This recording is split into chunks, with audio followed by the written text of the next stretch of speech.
Hi students, வணக்கம். 12ஆம் இயற்பியலில் கதிர் ஒளியியல் அதாவது ரே ஆப்டிக்ஸ் பாடத்தில் போட்டித் தேர்வுகளில் கேட்கப்பட்ட கேள்விகளையும் அதற்கான தீர்வுகளையும் பார்த்து கொண்டிருக்கிறோம்.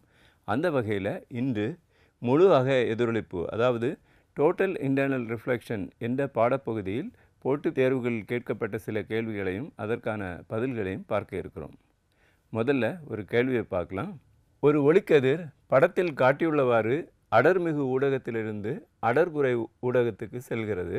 இப்போ இந்த படத்தில் ஏயிலிருந்து பிக்கு ஒரு ஒளிக்கதிர் செல்லுது. அது அடர்மிகு ஊடகத்திலிருந்து அடர்குறை ஊடகத்துக்கு செல்லுது. அதாவது டென்சர் மீடியத்திலிருந்து ரேரர் மீடியத்துக்கு போகுது. எதிரொளிப்பு அடைந்த கதிருக்கும் விலகல் அடைந்த கதிருக்கும் இடையே 90 டிகிரி கோணம் உருவாகிறது. ஸோ இதுதான் எதிரொளிப்பு அடைந்த கதிர், இது விலகல் அடைந்த கதிர். ரெண்டுக்கு இடையில் என்ன இருக்குன்னா 90 டிகிரி கோணம் தோன்றுகிறது. ஆர் மற்றும் ஆர் டேஷ் ஆகியவை முறையே எதிரொளிப்பு கோணம் மற்றும் விலகு கோணமாக இருந்தால் மாறுநிலை கோணத்தின் மதிப்பு என்னன்னு கேட்டிருக்காங்க. ஸோ இங்கே ஆறுங்கிறது எதிரொளிப்பு கோணம், ஆர் டேஷ் அப்படிங்கிறது விலகு கோணமாக இருந்தால் மாறுநிலை கோணத்தோட மதிப்பு என்ன அப்படின்னு கேட்டிருக்காங்க. 4 ஆப்ஷன் கொடுத்துருக்காங்க. Option A sine inverse tan r, option B sine inverse sine r, option C cos inverse tan r, option D tan inverse sine r. இந்த கேள்வி all India pre medical entrance exam 1996 கேட்டிருக்காங்க. கொஞ்சம் முன்னாடி கேட்ட கேள்வியாக இருந்தால் கூட இதுவும் இந்த மாதிரி கேள்விகள் இப்போவும் கேட்டுட்டு தான் இருக்காங்க. ஸோ இதுதான் நம்மளோட டயக்ராம். இது இந்த கொஸ்டினோட சேர்த்தே கொடுத்துருக்கு. ஏபிங்கிற ஒரு ரே இன்சிடெண்ட் ஆகுது. இந்த பாயிண்ட் பியில் அது ரிஃப்ளெக்டும் ஆகுது, ரெஃப்ராக்டும் ஆகுது. ஸோ ரிஃப்ளெக்ட் ஆகக்கூடிய ஆங்கிள் ஆர் அப்படின்னு கொடுத்துருக்காங்க. ரெஃப்ராக்ட் ஆகக்கூடிய ஆங்கிள் ஆர் டேஷ் அப்படின்னு கொடுத்துருக்காங்க. இப்படி இருக்கிற பட்சத்தில் கிரிட்டிக்கல் ஆங்கிள் அதாவது மாறுநிலை கோணத்தின் மதிப்பு என்னன்னு கேட்டிருக்காங்க. ஸோ கேள்வி உங்களுக்கு புரிஞ்சிருக்கும்னு நினைக்கிறேன். இந்த கேள்வியை சால்வ் பண்ணுறதுக்கு நமக்கு 2 விஷயம் தெரியணும். ஒன்று ஸ்னெல்ஸ் லாவை பற்றி தெரியணும், ரெண்டாவது மாறுநிலை கோணத்தை பற்றி தெரிஞ்சுக்கணும். முதல்ல ஸ்னெல் விதியை பற்றி பார்ப்போம். இங்கே 2 மீடியம் இருக்குது. ஒரு மீடியத்தோட ரெஃப்ராக்டிவ் இண்டெக்ஸ் μ1, இன்னொரு மீடியத்தோட ரெஃப்ராக்டிவ் இண்டெக்ஸ் μ2. ஸோ இங்கே டென்சிட்டி அதிகமான பகுதி, இது டென்சிட்டி குறைவான பகுதி. ஏன்னா நம்ம டோட்டல் இன்டர்னல் ரிஃப்ளெக்ஷனை எக்ஸ்பிளைன் பண்ணுறதுக்கு டென்சர் மீடியத்திலேருந்து ரேரர் மீடியத்தில் தான் லைட் ரைஸ் போகும். நமக்கு கொடுக்கப்பட்ட ப்ராப்ளத்துலேயும் அது தான் சொல்லியிருக்காங்க. எனவே ஒரு டென்சர் மீடியத்திலேருந்து ஒரு லைட் ரைஸ் ரேரர் மீடியத்துக்கு போகுது. ஸோ இப்படி ஸ்ட்ரைட்டாக போக வேண்டிய லைட் ரைஸ் அதோட திசையை மாற்றும். எப்படி மாற்றும்னா இந்த நார்மலை விட்டு விலகி போகும். ஏன்னா டென்சர் மீடியத்திலேருந்து ரேரர் மீடியத்துக்கு போகும்போது லைட் ரைஸ் நார்மலை விட்டு விலகி போகும் அப்படிங்கிறத பார்த்தோம். அதுதான் இப்படி விலகி போகுது. இப்போது நார்மலுக்கும் இன்சிடென்ட் ரேக்கும் இடையில் உள்ள ஆங்கிளை தான் ஆங்கிள் ஆஃப் இன்சிடென்ட்ஸ்னு சொல்லுவோம், அதாவது படுகோணம் அப்படின்னு சொல்லுவோம். நான் இங்கே படுகோணத்தை θ1 அப்படின்னு எடுத்துக்கிடுறேன். இதேமாரி நார்மலுக்கும் விலகு கதிருக்கும் இடையில் உள்ள கோணத்தை தான் விலகு கோணம் அப்படின்னு சொல்லுவோம், அதாவது ஆங்கிள் ஆஃப் ரிஃப்ராக்ஷன். இங்கே நான் θ2 அப்படின்னு நான் எடுத்துருக்கிறேன். இந்த θ1, θ2, μ1, μ2 இந்த 4ஐயும் கனெக்ட் பண்ணக்கூடிய ஒரு ஃபார்முலாவை தான் நம்ம ஸ்னெல் விதி அப்படின்னு சொல்லுவோம். ஸோ ஒரு மீடியத்தில் உள்ள μ1 × sin θ1 ஈக்குவல் டு அடுத்த மீடியத்தில் உள்ள μ2 × sin θ2. இப்படி எழுதக்கூடிய ஈக்குவேஷனை தான் நம்ம ஸ்னெல் விதி அப்படின்னு சொல்லுவோம். μ1 sin θ1 ஈக்குவல் டு μ2 sin θ2. இது ஒரு விஷயம் நமக்கு தெரிஞ்சிருக்கணும். இன்னொரு விஷயம் என்னென்னா ஊடகத்தின் மாறுநிலை கோணம் பற்றி தெரிஞ்சிருக்கணும்.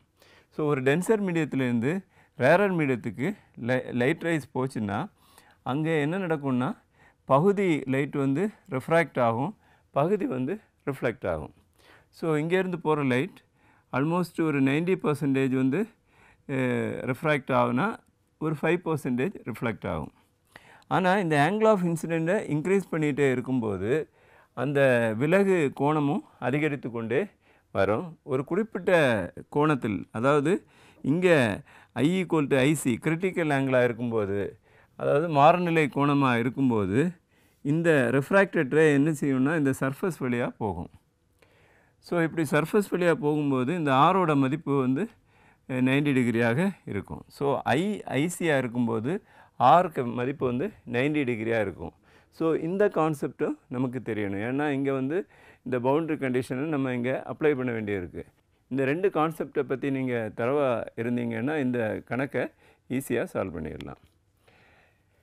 இப்போது இந்த கணக்கில் ஒரு ஒளிக்கதிர் படத்தில் காட்டியுள்ளவாறு அடர்மிகு ஊடகத்திலிருந்து அடர்குறை ஊடகத்துக்கு செல்கிறது. அப்போ மேல் பகுதியில் அடர்மிகு ஊடகம், கீழ்ப்பகுதி அடர்குறை ஊடகம் அப்படின்னு சொல்லியிருக்கோம். இங்கே n டேஷ் அப்படிங்கிறது நார்மல். இங்கே அடர்மிகு ஊடகத்திலிருந்து அடர்குறை ஊடகத்தை நோக்கி ஒரு லைட் ரைஸ் வருது. ஸோ இந்த லைட் ரைஸ் இதில் பட்டு என்ன ஆகும்னா கொஞ்சம் லைட் வந்து ரிஃப்ராக்ட் ஆகி போகும், கொஞ்சம் லைட் வந்து என்ன ஆகும் ரிஃப்ளெக்ட் ஆகி போகும். ஸோ இதை தான் இங்கே நம்ம காமிச்சிருக்கோம். இந்த படுகதிர்க்கும் நார்மலுக்கும் இடையிலுள்ள கோணத்தை தான் படுகோணம் அப்படின்னு சொல்லுவோம். இதை I அப்படின்னு நம்ம எடுத்துக்கிட்டோம். இதே மாதிரி நார்மலுக்கும் ரிஃப்ளெக்டட் லைட், அதாவது எதிரொலிக்கப்பட்ட கதிருக்கும் இடையிலுள்ள கோணத்தை தான் விலகு கோணம் அப்படின்னு சொல்லிட்டு நம்ம சொல்லுவோம். அதை R அப்படின்னு மென்ஷன் பண்ணியிருக்கேன். இதே மாதிரி நார்மலுக்கும் ரிஃப்ராக்டட் ரேக்கும், அதாவது ஒளிவிலகல் அடைந்த கதிருக்கும் இடையிலுள்ள கோணம் வந்து R டேஷ் அப்படின்னு எடுத்துக்கிட்டேன். ஏன்னா இது இங்கே கொடுத்துருக்காங்க. வேறு என்ன கொடுத்துருக்காங்கன்னா எதிரொலிப்பு அடைந்த கதிருக்கும் விலகல் அடைந்த கதிருக்கும் இடையே உள்ள கோணம் 90 டிகிரின்னு கொடுத்துருக்காங்க. இதுதான் எதிரொலிப்பு அடைந்த கதிர், இது விலகல் அடைந்த கதிர். ரெண்டுக்கு இடையில் உள்ள ஆங்கிள் வந்து என்னது 90 டிகிரின்னு கொடுத்துருக்காங்க. இந்த பாயிண்ட்டை A அப்படின்னு எடுத்துக்கிட்டேன், இந்த பாயிண்ட்டை B அப்படின்னு எடுத்துக்கிட்டேன், இந்த பாயிண்ட்டு Cன்னு எடுத்துக்கிட்டேன், இந்த பாயிண்ட்டை Dன்னு எடுத்துக்கிட்டேன். ஸோ இவ்வளோ டீட்டெயில் தான் நம்ம கொடுத்துருக்கு. என்ன கேட்குறாங்கன்னா கிரிட்டிக்கல் ஆங்கிள், அதாவது மாறுநிலை கோணம் என்ன அப்படின்னு சொல்லி கேட்குறாங்க. நான் இந்த அடர்மிகு ஊடகத்தோட ரிஃப்ராக்டிவ் இண்டெக்ஸை μ1 அப்படின்னு எடுத்துக்கிடுறேன், அடர்குறை ஊடகத்தோட ரிஃப்ராக்டிவ் இண்டெக்ஸை μ2ன்னு எடுத்துக்கிடுறேன். இப்போது நமக்கு μ1, μ2, I, R டேஷ் இவ்வளோ வேல்யூ இருக்குது. ஸோ இந்த வேல்யூஸ் இருந்ததுன்னா நம்ம ஸ்னெல்ஸ் விதியை அப்ளை பண்ணால் ஏதோ ஒரு 1-2 ரிசல்ட்டை கொண்டு வர்றதுக்கு முயற்சி பண்ணலாம். முதல்ல ஸ்னெல்ஸ் விதியை அப்ளை பண்ணி பார்ப்போம். அப்போ ஸ்னெல் விதியை செயல்படுத்தும் போது இப்போ இங்கேருந்து வரக்கூடிய இன்சிடென்ட் ரே வந்து AB, இந்த ரே இன்சிடென்ட் ஆகி அது வந்து BD வழியாக போகுது. ஸோ படுகோணம் I, இங்கே உள்ள விலகு கோணம் R டேஷ். ஸோ இதை வச்சுட்டு நம்ம என்ன செய்யலாம், ஸ்னெல் விதியை இங்கே அப்ளை பண்ணலாம். எப்படி அப்ளை பண்ணலாம், μ1 இன்டு sin I, அந்த மீடியத்தில் உள்ள angle of incidence that is sin I equal to μ2 into sin R dash அப்படின்னு வரும். sin R டேஷ் அப்படின்னு எழுதிட்டோம். So μ1 into sin I equal to μ2 into sin R dash. இது வந்து ஸ்னெல் விதியை இந்த ரேக்கு அப்ளை பண்ணும்போது நமக்கு கிடைக்கும். இதில் இருந்து நமக்கு μ2 பை μ1க்கு வேல்யூ கண்டுபிடிப்போம். இந்த μ2, இந்த μ1 அங்கே போகும், அந்த sin R டேஷ் இங்கே வரும். μ2 by μ1 equal to sin R dash கீழே வரும், sin I by sin R dash அப்படின்னு வரும். இதை நாம் ஈக்குவேஷன் 1 அப்படின்னு வச்சுக்கிடுவோம். இப்போது இந்த மாறுநிலை கோணத்தில் ஸ்னெல் விதியை செயல்படுத்துவோம். இப்போ பாருங்கள், முதல்ல எங்கே ஸ்னெல் விதியை அப்ளை பண்ணோன்னா ஒரு ரே இன்சிடெண்ட் ஆகுது, ரெஃப்ராக்ட் ஆகி போகுது, ரெண்டுக்கு இடையில் அப்ளை பண்ணோம். இந்த இன்சிடெண்ட் ரேயை இன்க்ரீஸ் பண்ணிகிட்டே வரும்போது ஒரு பர்டிகுலர் வேல்யூ, அதாவது I ஈக்குவல் டு Cயாக இருக்கும்போது, இங்கே I ஈக்குவல் டு Cயாக இருக்கும்போது இந்த ரே என்ன ஆகும்னா இங்கேருந்து வரக்கூடிய ரே இப்படி போயிடும், இந்த மாதிரி போயிடும். அதாவது அந்த ரெண்டு மீடியமும் சந்திக்க அந்த சர்ஃபேஸ் வழியாக செல்லும் I ஈக்குவல் டு Cயாக இருக்கும்போது. ஸோ அந்த கேஸில் நம்ம ஸ்னெல் விதியை அப்ளை பண்ணும்போது என்ன நடக்கும்னு பார்ப்போம். ஸோ இங்கே வந்து மொதல் மீடியம் μ1 தான் இருக்குது. அப்போ μ1 இன்டு இங்கே angle of incident I equal to C அப்படின்னு எடுத்துக்கிட்டோம். அதாவது ஆங்கிள் ஆஃப் இன்சிடென்ஸ் I தான், ஐயை இன்க்ரீஸ் பண்ணும்போது ஒரு particular value of I, that is அது கிரிட்டிக்கல் ஆங்கிளை நம்ம C அப்படின்னு எடுத்துக்கிட்டோம். அந்த Cயில் தான் நமக்கு என்ன நடக்கும், இது சர்ஃபஸ் வழியாக போகும். அப்போது இங்கே μ1 இன்டு sin i தான். பட் இந்த கேஸில் அதாவது மாறுநிலை கோணத்தில் ஐக்கு வேல்யூ சியாக இருக்கும். அதனால் நம்ம sin cன்னு போடுறோம். ரெண்டையும் கன்ஃபியூஸ் பண்ணக்கூடாது. இதே வேல்யூ தான் இங்கே எழுதியிருக்கிறேன். இங்கே ஜென்ரலாக ரிஃப்ராக்ட் ஆகும்போது உள்ள வேல்யூ எழுதியிருக்கிறேன். இங்கே அந்த பர்டிகுலர் கண்டிஷனில் அதாவது மாறுநிலை கோணத்தில் அந்த பாயிண்டில் ஐக்கு பதிலாக அங்கே என்ன போட்டிருக்கு, சி போட்டிருக்கேன், அவ்வளோதான். ஸோ ஈக்குவல் டு ரெண்டாவது மீடியத்தோட refractive index μ2 into sin r. R இப்போ எவ்வளோவா இருக்கும்? ஸோ இது சர்ஃபஸ் வழியாக போகுதுன்னா இது தான் நார்மலாக இருக்கும், இது விலகு கதிராக இருக்கும். ஸோ ரெண்டுக்கு இடையில் உள்ள ஆங்கிள் வந்து 90 டிகிரியாக இருக்கும். அப்போ அது sin 90. இது என்ன எழுதலான்னா μ1 sin c ஈக்குவல் டு μ2 அப்படின்னு எழுதலாம். ஏன்னா இந்த sin 90யோட வேல்யூ 1 ஆயிரும். இப்போது நம்ம இதில் இருந்து μ2/μ1 இங்கே கண்டுபிடிக்கிறது மாதிரியே இங்கே μ2/μ1 கண்டுபிடிக்கலாம். இந்த μ1 அங்கே கொண்டு போயிட்டோன்னா μ2/μ1 ஈக்குவல் டு sin c இருக்குது. ஸோ இதை நம்ம ஈக்குவேஷன் நம்பர் 2 அப்படின்னு எடுத்துவிடுவோம். ஸோ இங்கே μ2/μ1 equal to sin i/sin r இருக்குது, இங்கே μ2/μ1 ஈக்குவல் டு sin c இருக்குது. இந்த ரெண்டையும் கம்பேர் பண்ணி பார்க்கும்போது நம்ம என்ன எழுதலாம், sin c equal to sin i/sin r dash, sin c equal to sin i/sin r dash அப்படின்னு எழுதிட்டோம். நமக்கு sin i/sin r dash இருக்குது. பட் இங்கே கொடுத்துருக்கிறது எல்லாமே டேன்லேயும் சைன்லேயும் கொடுத்துருக்காங்க. ஸோ இந்த r டேஷை நம்ம என்ன செய்யலான்னா 90 மைனஸ் சம் வேல்யூவாக எழுதணுன்னா இந்த sin 90 மைனஸ் சம் வேல்யூவை காசாக எழுதலாம். sin பை காஸ் வந்து டேனாக எழுதுறதுக்கான வாய்ப்பு இருக்குது. அதனால் இந்த r டேஷை ஷிஃப்ட் பண்ணி வேறு ஏதாவது ஒரு வேல்யூ எழுத முடியுமான்னு பார்ப்போம். இந்த ஆங்கிள் இது தான் r டேஷ் இருக்குது. இங்கே இதுக்கு அடுத்த ஆங்கிள் வந்து 90 டிகிரியாக இருக்குது, இதுக்கு அடுத்தது வந்து ஆராக இருக்குது. அப்போ இந்த r 90 r டேஷ் இந்த மூன்றையும் நம்ம ஆட் பண்ணால் 180 டிகிரி கிடைக்கும். ஏன்னா ஆங்கிள் இன் ஸ்ட்ரைட் லைன் 180 டிகிரியாக இருக்கும். ஸோ நான் இங்கே எழுதும்போது இதை எப்படி எழுதலான்னா r இந்த first angle r plus 90 degree plus இங்கே இருக்க r டேஷ், இந்த மூணை ஆட் பண்ணால் நமக்கு என்ன கிடைக்கும், 180 கிடைக்கும். இதில் இருந்து r டேஷை கால்குலேட் பண்ணி பாருங்கள். இதில் இருந்து r டேஷ் கால்குலேட் பண்ணி பார்த்தோன்னா 180 மைனஸ் 90 90, 90 மைனஸ் r வரும். ஸோ 90 மைனஸ் r வரும். ஸோ நம்ம இந்த டயக்ரத்தில் இருந்து இந்த r டேஷ்க்கு வேல்யூவை 90 மைனஸ் r அப்படின்னு எழுதலாம். ஸோ இதை நான் எழுதும்போது sin ஐ அப்படி எழுதுகிறேன், sin r டேஷ்க்கு பதிலாக என்ன போடுறேன், sin 90 மைனஸ் r அப்படின்னு போடுறேன். நமக்கு sin 90 மைனஸ் r வந்து cos r அப்படின்னு சொல்லிட்டு தெரியும். இப்போ sin c equal to sin ஐ அப்படியே எழுதுகிறேன், sin 90 மைனஸ் r என்ன செய்கிறேன், cos r அப்படின்னு எழுதுகிறேன். இப்போது sin i by cos r இருக்குது.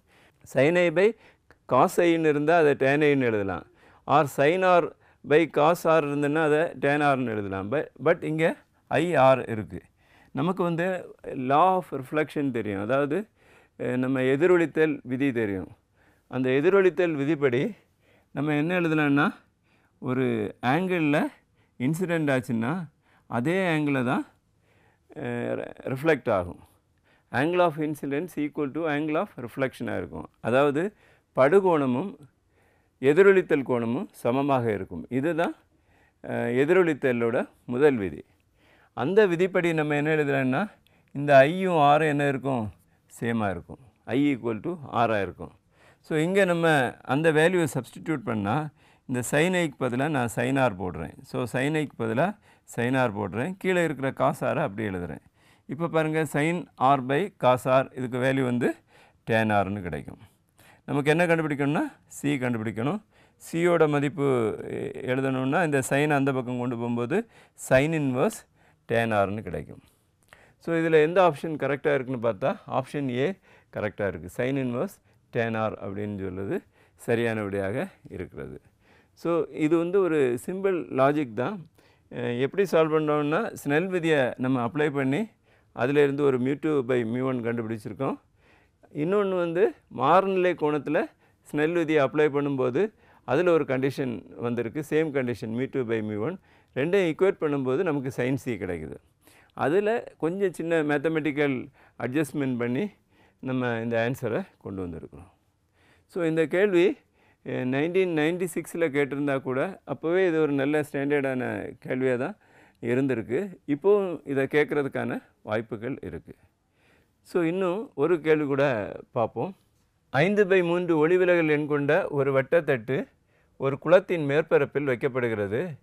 மேற்பரப்பின் கீழே 4 மீட்டர் தூரத்தில் ஒரு ஒளி மூலம் வைக்கப்படுகிறது. ஒளி மூலத்தில் உள்ள வெளிச்சம் வெளிப்பெறாமல் இருக்க வட்டத்தட்டின் குறைந்தபட்ச விட்டம் எவ்வளவாக இருக்க வேண்டும்? 4 ஆப்ஷன் கொடுத்துருக்காங்க. ஆப்ஷன் ஏ முடிவிலியாக இருக்கும், ஆப்ஷன் பி 3 மீட்டராக இருக்குது, option C 6 metre, option D 4 metre.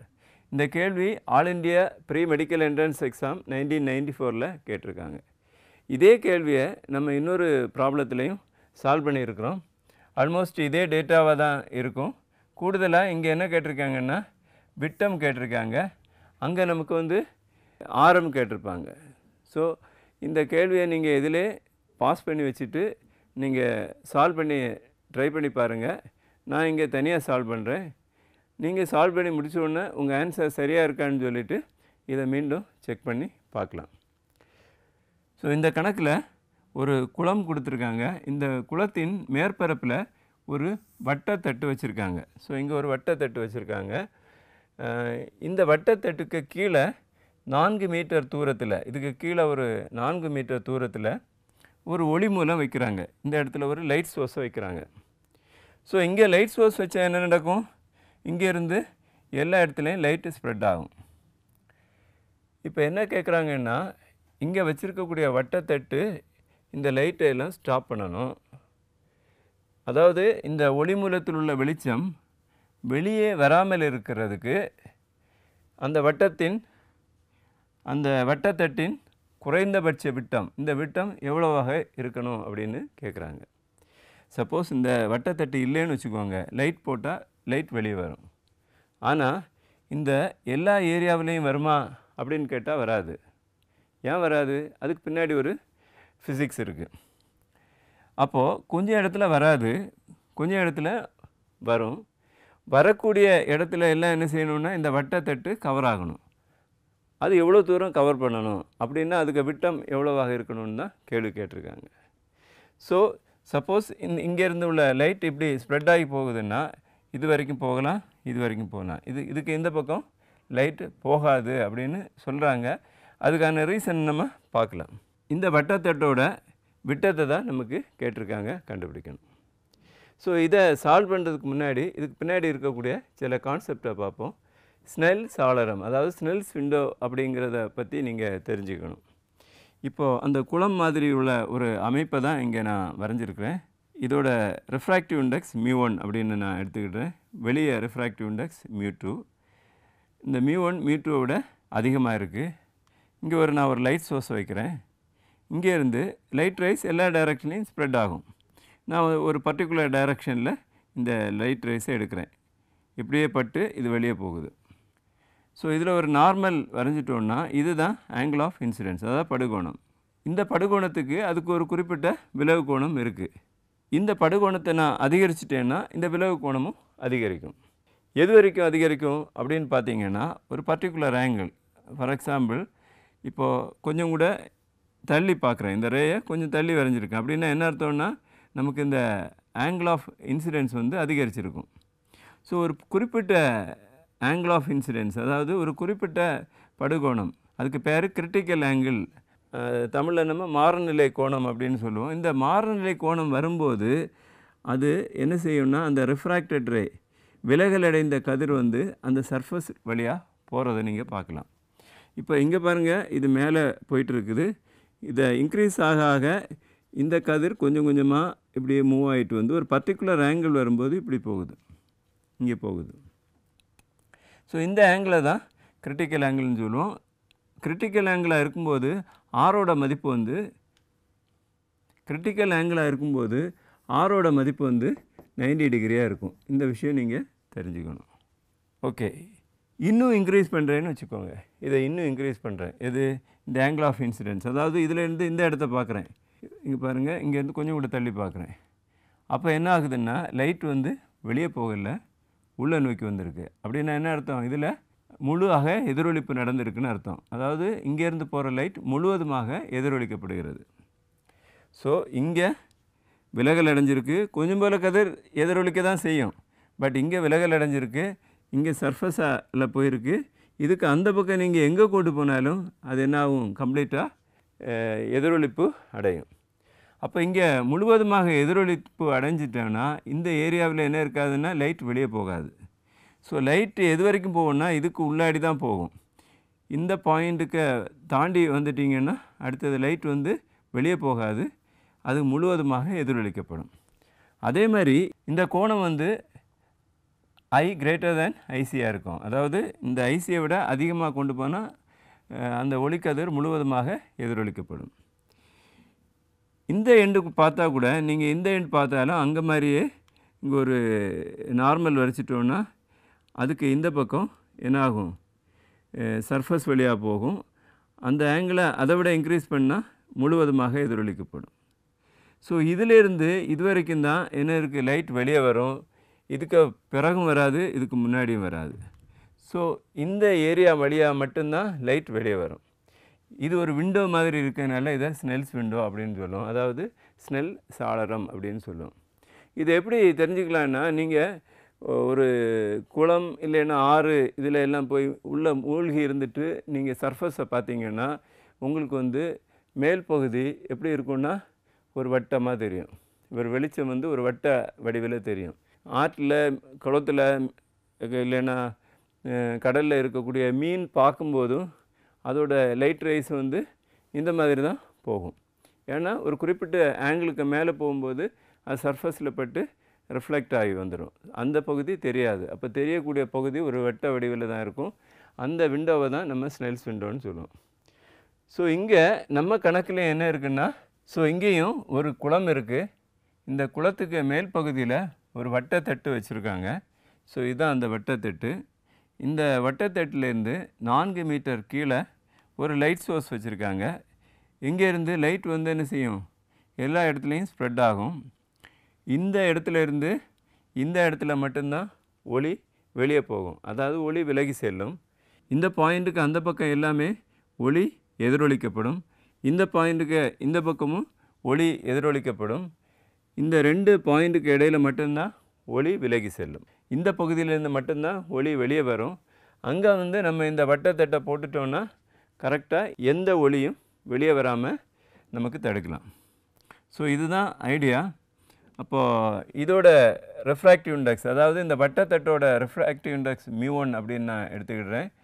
வெளியே இருக்கக்கூடிய காற்றோட ரெஃப்ராக்டிவ் இண்டெக்ஸ் μ2 அப்படின்னு எடுத்துக்கிடுறேன். இதோட வேல்யூ 1 இருக்குது. வெளிச்சம் வெளியே வராமல் இருக்கணும்னா இதுக்கு வெளியே வந்து என்ன இருக்கணும்னா நமக்கு ஒளி எதிரொலித்தல் மட்டும் இருக்கணும். அப்படி இருக்கணும்னா இந்த பாயிண்ட் தான் கிரிட்டிக்கல் பாயிண்ட்டாக இருக்கும். இந்த ஆங்கிள் தான் நமக்கு கிரிட்டிக்கல் ஆங்கிள், அதாவது மாறநிலை கோணமாக இருக்கும்.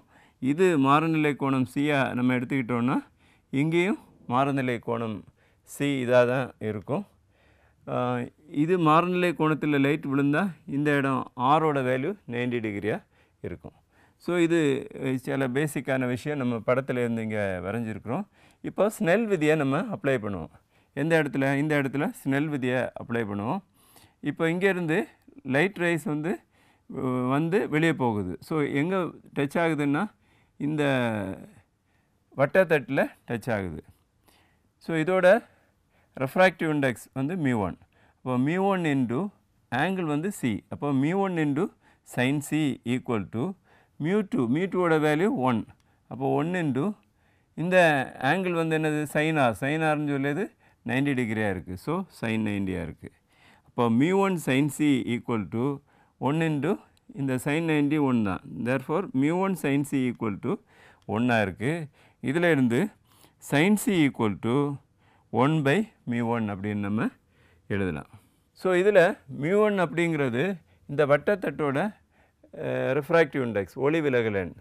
இது வந்து இங்கே கொடுத்துருக்காங்க 5/3 அப்படின்னு நமக்கு கொடுத்துருக்காங்க. ஸோ இந்த μ1க்கு பதிலாக என்ன போடலான்னா இந்த 5/3 போடலாம். 1/5/3. இது மேலே வரும்போது இது நம்ம 3/5 அப்படின்னு நம்ம போட்டுக்கலாம். ஸோ sin cயோட மதிப்பு 3/5. நமக்கு சாதாரணமாக சைன் தீட்டாவோட மதிப்பு வந்து கால்குலேட் பண்ணும்போது எதிர்பக்கம் பை கர்ணம் அப்படின்னு நம்ம கால்குலேட் பண்ணுவோம். இங்கே சைன் சி 3/5 அப்படின்னு நமக்கு வந்திருக்கு. இதை வந்து என்ன எழுதலாம், எதிர்பக்கம் பை கர்ணம் அப்படின்னு எழுதலாம். அப்படி எழுதணுன்னா இந்த எதிர்பக்கம் 3ஆக இருக்குது, கர்ணம் 5ஆக இருக்குது. நம்ம இதை இங்கே மார்க் பண்ணோன்னா இது சியோட எதிர்பக்கம் இது 3ஆக இருக்குது, கர்ணம் வந்து 5ஆக இருக்குது. இதுதான் கர்ணமாக இருக்குது. எனவே இது 5ஆக எழுதலாம். ஸோ நமக்கு கண்டுபிடிக்க வேண்டியது இந்த ரேடியஸ் தான். ஸோ இதிலேருந்து tan தீட்டா கண்டுபிடிப்போம். tan தீட்டா மீன்ஸ் இங்கே ஆங்கிள் சியாக இருக்கிறதுனால tan c ஈக்குவல் டு எதிர்பக்கம் பை அடுத்துள்ள பக்கம். அப்போ இங்கே எதிர்பக்கம் வந்து 3ஆக இருக்குது, அடுத்துள்ள பக்கம் 4ஆக இருக்குது. அப்போ 3/4 அப்படின்னு எழுதலாம். ஸோ இந்த ரேடியஸை நான் ஆர்ன்னு எடுக்கிறேன், இந்த ஹைட்டை ஹைச்ன்னு எடுத்தால் இதே tan தீட்டாவை நம்ம என்ன எழுதலாம்னா r/h அப்படின்னு எழுதலாம். ஸோ இதை ரெண்டு தனியாக எழுதுவோம். r/h ஈக்குவல் டு 3/4 அப்படின்னு நம்ம எழுதணும்னா r is equal to 3/4 into இந்த ஹைச்சை மேலே எழுதலாம். ஹைச்சுன்னு சொல்கிறது இந்த ஹைட்டு தான். இது நமக்கு 4 அப்படின்னு தெரியும். இதில் சப்ஸ்டிடியூட் பண்ணும்போது இன்டு 4, இந்த 4ம் 4ம் கேன்சல் ஆகிரும், நமக்கு 3 மீட்டர் கிடைக்கும். ஸோ இதோட ரேடியஸ் வந்து 3 மீட்டர். நமக்கு என்ன கேட்டிருக்காங்கன்னா வட்டத்தட்டோட குறைந்தபட்ச விட்டம் கேட்டிருக்காங்க. ஸோ விட்டம் சமம் என்ன வரும், 2r இருக்கும். ஸோ 2 × 3 ஈக்குவல் டு 6 மீட்டர். ஸோ ஆப்ஷன் எது கரெக்டாக இருக்குன்னு பார்த்தா ஆப்ஷன் சி 6 மீட்டர் என்பது சரியான விடையாக இருக்கிறது. ஸோ நம்ம இன்றைக்கி 2 கணக்கு பார்த்தோம். ரெண்டுமே எது சம்பந்தமானதுன்னா ஸ்னெல்ஸ் லாவையும் மாறுநிலை கோணத்தையும் கனெக்ட் பண்ணி செய்யக்கூடிய ப்ராப்ளம். தொடர்ச்சியாக நம்ம ஒரு 6 வீடியோக்களில் இந்த முழு அக எதிரொலிப்பு சம்பந்தமான கேள்விகளையும் அதற்கான பதில்களையும் பார்த்து கொண்டிருக்கிறோம். இதே மாதிரி வேறு சில கணக்குகளையும் உங்கள் பயிற்சி புத்தகத்திலிருந்து நீங்கள் செஞ்சு பாருங்கள். தொடர்ச்சியாக நீங்கள் செஞ்சீங்கன்னா இந்த பகுதியிலிருந்து கேட்கப்பட்ட கேள்வி உங்களுக்கு சால்வ் பண்ணுறதுக்கு எளிதாக இருக்கும் என நம்புகிறேன். மேலும் சில கணக்குகளோடு மற்றொரு வீடியோவில் சந்திக்கலாம். நன்றி.